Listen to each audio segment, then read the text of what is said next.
Bien qu'étant un organe doué d'automatisme, le cœur est parcouru de fibres nerveuses appartenant au système nerveux autonome, dont l'une des missions est de réguler sa fréquence de battement de façon non volontaire. Il est composé de deux systèmes antagonistes mais complémentaires. Le système nerveux sympathique, qui est cardio-accélérateur, son activité provoquant l'accélération de la fréquence cardiaque, et le système nerveux parasympathique, qui lui est cardiomodérateur. L'activité de ces systèmes n'est jamais nulle. Elle permet une régulation constante de la pression artérielle et de la fréquence cardiaque, dont la valeur moyenne est d'environ 70 à 75 battements par minute.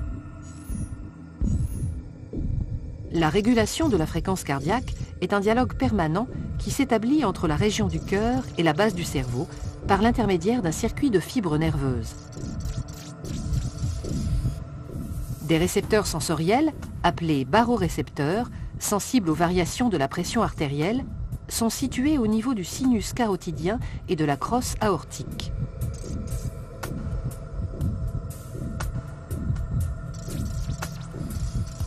Au repos, l'activité cardio-modératrice l'emporte sur l'activité cardio-accélératrice.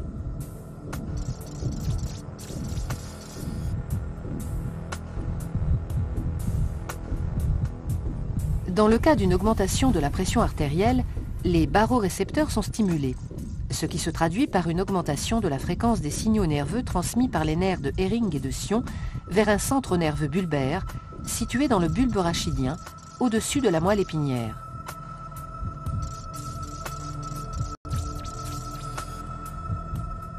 Ce dernier élabore une réponse adaptée en augmentant l'activité des nerfs parasympathiques et en diminuant celle des nerfs sympathiques.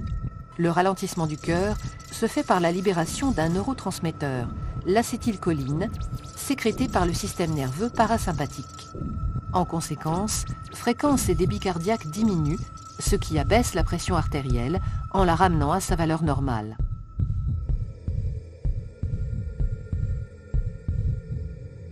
En cas de diminution de la pression artérielle, le mécanisme inverse se met en place.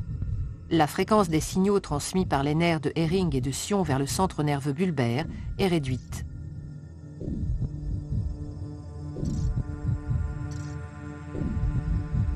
Ce centre diminue l'activité des nerfs parasympathiques et stimule les nerfs sympathiques cardio-accélérateurs qui libèrent un autre neurotransmetteur, la noradrénaline, provoquant accélération de la fréquence cardiaque et augmentation de la pression artérielle.